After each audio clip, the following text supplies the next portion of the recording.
আসসালামু আলাইকুম বন্ধুরা, আশা করি আপনারা সবাই ভালো আছেন। তো আজকে আমরা জানবো হিমালয় ফেস জেলের বিষয়ে। হিমালয় ফেস জেলের কাজ কী এবং এটা ব্যবহার করা কতটুকু ত্বকের জন্য ভালো। তো হিমালয় ফেস জেল এটা মূলত প্রথমে আপনাকে বুঝতে হবে হিমালয় ফেস জেল অরিজিনালটা আমরা কিভাবে চিনব।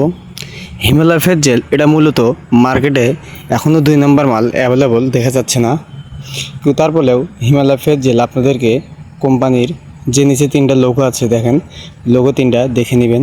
এবং হিমালয় ফেস জেলের জেলটা আপনি যখন হাত দিয়ে উঠাবেন তখন এই জেলটা দেখবেন একদম নরম, এরকম সাব সিস্টেম আছে, এটা দেখে নেবেন। যদি এটা একদম নরম হয়, মানে হাতে তোলার সাথে সাথে অতিরিক্ত বেশি পরিমাণে আঙুল থেকে পড়ে যায়, তাহলে সেটা নেওয়া থেকে বিরত থাকবেন। তো হিমালয় ফেস জেল আপনারা কীভাবে ইউজ করবেন।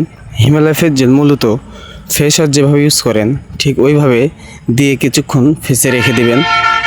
অল্প পরিমাণে নিয়ে ফেসে রেখে দেওয়ার পর বেশ কিছুক্ষণ হালকাভাবে আলতোভাবে নাড়াচাড়া করে পুরো ফেসে ভালো করে মাখিয়ে নেবেন।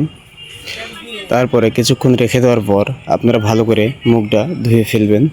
এতে করে আপনার ফেসের স্পট আউট হয়ে যাবে। স্পট, দাগ বা যাদের অ্যালার্জির সমস্যা আছে আপনারা তারাও এটা স্বল্প পরিমাণে ব্যবহার করতে পারবেন। রেজাল্টটা অবশ্যই ভালো একটা রেজাল্ট পাবেন, কারণ হিমালয় ফেস জেলে অ্যালার্জির তেমন কোনো ক্ষতিকর দিক নেই, এটা ভালো একটা কাজ করে। হিমালয় ফেস জেলে এটা বাংলাদেশি প্রোডাক্ট, মানে ইন্ডিয়ান কোম্পানি কিন্তু বাংলাদেশেই তৈরি হচ্ছে। আপনারা অবশ্যই ফেসটা যারা স্পট অনেক কিছু দিয়ে ভালো রেজাল্ট পাচ্ছেন না তারা অবশ্যই এটা ব্যবহার করবেন, আশা করি ভালো একটা রেজাল্ট পাবেন।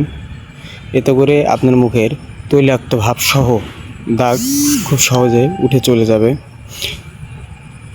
হিমালয় ফেস জেলের আরেকটা বিষয় আছে যেটা আপনাদের সবার জানা দরকার বা উপকার হবে, সেটা হলো হিমালয় ফেস জেল আপনি একটানা ব্যবহার করলে ফেসের লাবণ্য ফিরে আসে।